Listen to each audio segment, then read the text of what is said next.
ଅକ୍ଷୟ ବାବୁ, ଏଇ ଯୋଉ ମେଲ ଆସିଛି ଆପଣଙ୍କ ପାଖକୁ, ପ୍ରକୃତରେ ଆପଣ ଭାବୁଛନ୍ତି କାନାଡାରୁ ଟେରରିଷ୍ଟ ପନ୍ନୁ ଆପଣଙ୍କୁ ଏଇ ମେଲ କରିଛନ୍ତି ବୋଲି? ଦେଖନ୍ତୁ ଏଇ ଯୋଉ ମେଲ ଟି ଆଜି ଆସିଛି ଗୁରୁପନ୍ତ ପନ୍ନୁଙ୍କର, ସେଥିରେ ପ୍ରଥମରୁ ଲେଖା ହେଇଛି ଗୁରୁପନ୍ତ ପନ୍ନୁ ଏବଂ ତଳେ ଲେଖା ହେଇଛି ଗୁରୁପନ୍ତ ସିଂ ପନ୍ନୁ ଲେଖା ହେଇଛି। ପ୍ରଥମ ମେଲ ଟି ଆସିଛି 9:04 ଏବଂ ଦ୍ୱିତୀୟ ମେଲ ଟି ଆସିଛି 10:47। ପ୍ରଥମ ମେଲ ଟି ଯୋଉଟା ଆସିଛି ତାର କଣ୍ଟେଣ୍ଟ ରହିଛି ଇଂଲିଶରେ ଏବଂ ତା ସହିତ ଗୋଟେ ଅଡିଓ କ୍ଲିପଟା ଆଟାଚ ହେଇଛି। ଯୋଉ ଅଡିଓ କ୍ଲିପଟା ସେଟା ଇଂରାଜୀରେ ଅଛି। ଇଂରାଜୀରେ ସିଏ ସିଧାସଳଖ ତାର ଗୋଟେ ଯାହା କଣ୍ଟେଣ୍ଟ ରହିଛି ସେ କଣ୍ଟେଣ୍ଟର ମୁଖ୍ୟାଂଶ ମୁଁ ଏଠି କହୁଛି। ପ୍ରଥମ ମୁଖ୍ୟାଂଶ ହଉଛି ଯେ ଡିସେମ୍ବର 1 2024 କୁ ସେ ଡି ଡେ କହିଛି। ଡି ଡେ ଆମେ ଯେମିତି ଜାଣିଛେ ଡେ ଅଫ ଡେଷ୍ଟିନି ଆମେ କହିଥାଉ। କୋଉ ଲୋକ ତାର ଝିଅ ବାହାଘର କଲେ, ପୁଅ ବାହାଘର କଲେ ବା ନିଜେ ବାହାଘର ସମୟକୁ ଗୋଟେ ଗୁରୁତ୍ୱପୂର୍ଣ୍ଣ କୁ ଡି ଡେ ଗୋଟେ ମାନେ ସ୍ମରଣ ଦିନ ବୋଲି ଆମେ ତାକୁ ସରଳ ଭାଷାରେ କହିଲେ ପାଳନ କରାଯାଉ। ଉଗ୍ରପନ୍ଥୀ ମାନେ ଯେତେବେଳେ ତାଙ୍କର କୌଣସି ଗୋଟେ ଟାର୍ଗେଟ କରନ୍ତି ତାକୁ ମଧ୍ୟ ସେ ତାକୁ ମାନେ ନକାରାତ୍ମକ ଭାବରେ ତାକୁ ଡି ଡେ ବୋଲି କହିଥାନ୍ତି। ତ ସିଏ ଡି ଡେ ଡିସେମ୍ବର 1 2024 କୁ ଡି ଡେ ଭାବରେ ଅଭିହିତ କରିଛି ଏବଂ କହିଛି ଏହି ଦିନ ବିଜୁ ପଟ୍ଟନାୟକ ବିମାନ ବନ୍ଦରରୁ କେହି ଉଡ଼ାଣ ଭରନ୍ତୁ ନାହିଁ କି ସେଠି ଓହ୍ଲାନ୍ତୁ ନାହିଁ। ଅର୍ଥାତ୍ ଏଠି ଟୁ ଆଣ୍ଡ ଫ୍ରୋ ଯୋଉ ଅପରେସନ ରହିଛି ଗୋଟେ ବିମାନ ବନ୍ଦର ସିଏ ତାକୁ ବାରଣ କରିଛି। ଏବଂ ସିଧାସଳଖ ଆଉ ଗୋଟେ ଧମକ ଦେଇଛି ଯେ ଯୋଉ ଗୁଟାକ ଆପଣଙ୍କର ଡିଜିପି ଆଇଜିପି ମାନଙ୍କର କନଫରେନ୍ସ ହଉଛି ସେଇଟାକୁ ସେ ନାପସନ୍ଦ କରିଛି ଏବଂ ସେମାନଙ୍କୁ ଥ୍ରେଟେନ କରିଛି ସେଥିରେ ଯେ ଆପଣ ମାନେ ଦେଶର ଅଖଣ୍ଡତା ପାଇଁ ପ୍ରାଣପତ ପାରିବାକୁ ରେଡି ତ, ଏ କଥା ସେ ତାଙ୍କୁ କହିଛି। ଅର୍ଥାତ୍ ସେ ତାକୁ ଯଦି ଆମେ ଇଣ୍ଟରପ୍ରିଟ କରିବା ସେ ଏଇ କଥା କହିବାକୁ ଚାହିଁଛି ଯେ ଆପଣ ଯୋଉ ଇଣ୍ଟରନାଲ ସିକ୍ୟୁରିଟି ବା ଏକ୍ସଟର୍ନାଲ ସିକ୍ୟୁରିଟି କଥା ଏଠି ଆଲୋଚନା କରୁଛନ୍ତି ସେଥିପାଇଁ you have to pay heavy price. ଏଇଟା ଗୋଟେ ଯଦି ଆମେ ତାକୁ ଇମ୍ପ୍ଲାଏଡ ବା ତାର ନିହିତ ଅର୍ଥ ବୁଝିବାକୁ ଚେଷ୍ଟା କରିବା ତାର ଅର୍ଥଟା ହଉଛି ତ ଆପଣଙ୍କ ପାଖକୁ ଏ ମେଲ କାହିଁକି ଆସିଛି? ଦେଖନ୍ତୁ ମାନେ ଗୋଟିଏ ଦୁଇଟି କାରଣ ହେଇପାରେ। ମୁଁ ଯାହା ଏବେ ଦେଖୁଛି ମତେ ଏକୁଟିଆ ଆସିନି, ଆଉ 4-5 ଜଣ ଜର୍ଣ୍ଣାଲିଷ୍ଟ ଭୁବନେଶ୍ୱରରେ କାମ କରୁଥିବା ସେମାନଙ୍କୁ ଆସିଛି। ଯେହେତୁ 9:04 ପ୍ରଥମ ମୋ ଆଖିରେ ପଡିଲା ମୁଁ ତୁରନ୍ତ ତାକୁ ପୋଲିସକୁ ଜଣେଇଥିଲି। ମୁଁ ଭାବୁଛି ଏଇଥିପାଇଁ ଆସିଥିବ ସେମାନେ ଡ୍ୟୁ ଡିଲିଜେନ୍ସ କରିଥିବେ ଯେ କାହା ପାଖରେ ପହଞ୍ଚିଲେ ବାର୍ତ୍ତାଟା ଠିକଣା ଭାବରେ ଯାଇପାରିବ ଏବଂ ସେଇଥିପାଇଁ ଆପଣଙ୍କୁ ଭାବିଛନ୍ତି ଯେ ଅକ୍ଷୟ ବାବୁଙ୍କ ପାଖରେ ପହଞ୍ଚିଲେ ବାର୍ତ୍ତାଟା ସମସ୍ତଙ୍କ ପାଖରେ ପହଞ୍ଚିଯିବ। ଦେଖନ୍ତୁ ଏଇଥିପାଇଁ ମୁଁ ଭାବୁଛି ଯେ ଆପଣ ଜାଣନ୍ତି ମୁଁ ଏସିଆନ ଏଜର ଷ୍ଟେଟ ହେଡ ହିସାବରେ ଆଜିକି 27 ବର୍ଷ ହେଲାଣି କାମ କରୁଛି। ତ ଏସିଆନ ଏଜର ଲଣ୍ଡନ ଏଡିସନ ଅଛି। ଗତ ପରଦିନ ପନ୍ଥର ଯୋଉ ଆପଣଙ୍କର ପନ୍ନୁର ଯୋଉ ଭିଡିଓଟା ଜାରି କରାଯାଇଥିଲା ନ୍ୟାସନାଲରେ ବାଜିଥିଲା ତାର ଓଡିଶାର ଷ୍ଟୋରିଟା ମୁଁ କ୍ୟାରି କରିଥିଲି। ସେଟା ଲଣ୍ଡନ ଏଡିସନରେ ବି ଆସିଛି। ଗତକାଲି ଏସିଆନ ଏଜ ଲଣ୍ଡନ ଏଡିସନରେ ପ୍ରକାଶିତ ହେଇଛି। ଆମେ ସମସ୍ତେ ଜାଣିଛେ ଯେ ଉଗ୍ରପନ୍ଥୀ ମାନଙ୍କର ସେ କାଶ୍ମୀର ଉଗ୍ରପନ୍ଥୀ ହୁଅନ୍ତୁ, ଖଲିସ୍ତାନୀ ଉଗ୍ରପନ୍ଥୀ ହୁଅନ୍ତୁ, ମାଓବାଦୀ ମାନଙ୍କର ଆଇଡୋଲଗ୍ସ କିଛି ବସେଇଛନ୍ତି ଆପଣଙ୍କର ବ୍ରିଟେନର ମାଟିରୁ ସେମାନେ କାମ କରନ୍ତି ଏବଂ ସମସ୍ତଙ୍କ ପ୍ରାୟତଃ ସେଇଟା ଗୋଟେ ସେଫ ହେଭେନ ବୋଲି ଗୋଟେ ପରିଚିତି ଥାଏ। ଓକେ, ମୋର ଖାଲି ଜାଣିବା କଥା ଯେ ଆପଣ ସିରିୟସଲି ନଉଛନ୍ତି କି ଏ ମେଲ କୁ, ନା ଆପଣ ଭାବୁଛନ୍ତି କେହି ଲୋକାଲି ଏମିତି ଗୋଟେ ମିସଚିଫ୍ କରିବା ପାଇଁ ଆପଣଙ୍କ ପାଖକୁ ମେଲ ପଠେଇଛି? ସିରିୟସଲି ଆପଣ ଭାବୁଛନ୍ତି ବ୍ରିଟେନ ହଉ ବା କାନାଡାରୁ ହଉ ଏ ମେଲ ଆସିଛି ସିରିୟସଲି ସେମାନେ କିଛି ଗୋଟେ ଘୋଷଣା କରିବା ପାଇଁ ଚାହୁଁଛନ୍ତି ଆପଣଙ୍କ ଥ୍ରୁରେ? ନାଇଁ ଦେଖନ୍ତୁ ସାର ମାନେ ମୁଁ ତ ଭାବୁଛି ସେଟା ମାନେ ଆପଣଙ୍କର ଭଗବାନ କରନ୍ତୁ ସେଟା ହୋକ୍ସ କଲ୍ ବି ହେଇଥାଉ, ଗୋଟେ ଗୁଜବ ବି ହେଇଥାଉ। କିନ୍ତୁ ଯେହେତୁ ଯୋଉ ଭିଡିଓଟା ପ୍ରଥମ ଭିଡିଓଟା ଅଛି ପନ୍ନୁର ଭଏସଟା ସିଧାସଳଖ ଅଛି।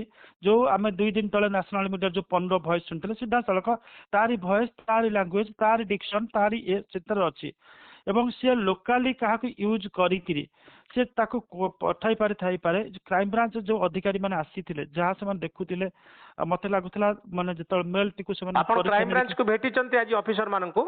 କ୍ରାଇମବ୍ରାଞ୍ଚର ଅଫିସର୍ସ ମାନେ ଆସିଥିଲେ, ଆମ ଅଫିସ ଆସିଥିଲେ ଏବଂ ଦୀର୍ଘ 1 ଘଣ୍ଟା 45 ମିନିଟ ପାଖାପାଖି ସେମାନେ ଥିଲେ। ସେମାନେ ମେଲ କୋଉଠି ଅରିଜିନ କରିଛି କଣ କରିଛି ଏ ସବୁ ଏବେ ଜଣା ପଡିଲାଣି କି ମେଲ କୋଉଠୁ ଆସିଛି ବୋଲି?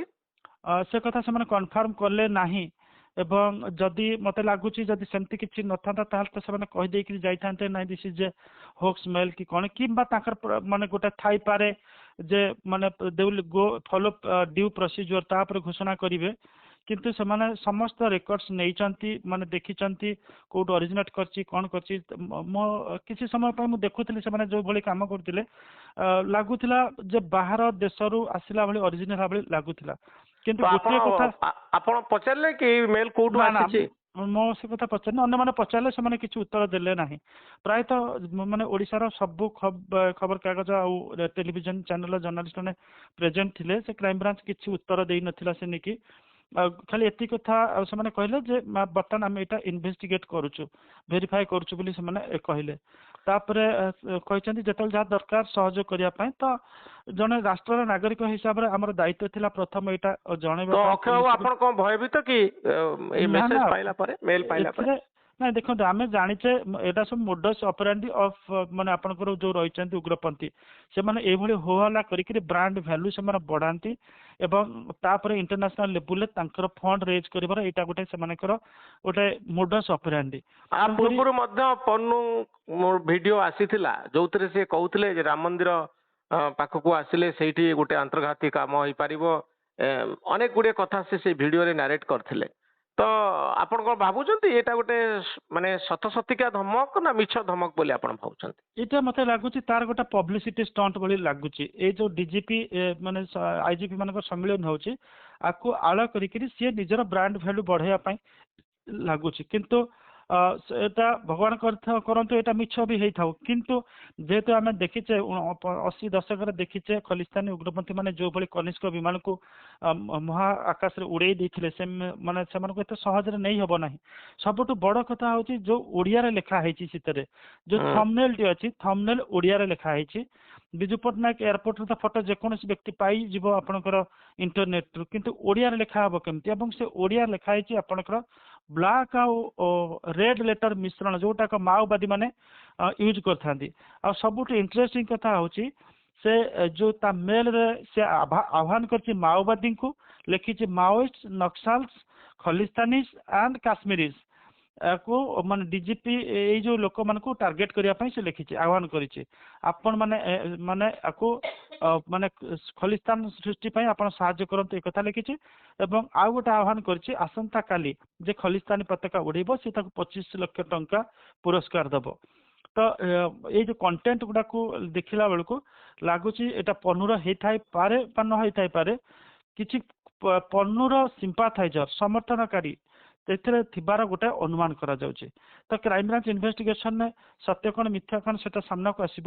କିନ୍ତୁ ଯେ ବି ହଉନା କାହିଁକି, ବର୍ତ୍ତମାନ ଯେତେବେଳେ ଆପଣଙ୍କ ସହିତ ଆମେ କଥା ହଉଛେ, ବର୍ତ୍ତମାନ ଆମରି ଜଣାଶୁଣା ଅନେକ ସାମ୍ବାଦିକ ବନ୍ଧୁ ମାନଙ୍କ ପାଖକୁ ଏ ମେଲ ଆସୁଥିବା ଆମେ ବର୍ତ୍ତମାନ ଖବର ପାଉଛୁ, ଫୋନ କରିକି କହୁଛନ୍ତି ଯେ ମୁଁ ବି ପାଇଛି, କିଛି ଲୋକ କହୁଛନ୍ତି, ଆଉ କିଛି ଲୋକ ସେମାନେ ପାଇଛନ୍ତି ବୋଲି କହୁଛନ୍ତି। ତ ମୁଁ ସମସ୍ତଙ୍କୁ ଗୋଟିଏ ପରାମର୍ଶ ଦେଇଛି ଯେ ଆମେ ଯେହେତୁ ରାଷ୍ଟ୍ରର ସଚେତନ ନାଗରିକ, ଆମର ଫାଷ୍ଟ ଡ୍ୟୁଟି ହେଉଛି we must inform the police. ସମସ୍ତେ ମାନେ ବିଧିବଦ୍ଧ ଭାବରେ ଆମର ଜଣେଇବାର ଆବଶ୍ୟକତା ଅଛି ଏବଂ ସେମାନେ they are also in the process of writing letter to ଆମର ଓଡ଼ିଶା ପୋଲିସ। ବହୁତ ଧନ୍ୟବାଦ ଅକ୍ଷୟ ବାବୁ ଆପଣଙ୍କର ଏଇ ମତାମତ ପାଇଁ, ବହୁତ ଧନ୍ୟବାଦ।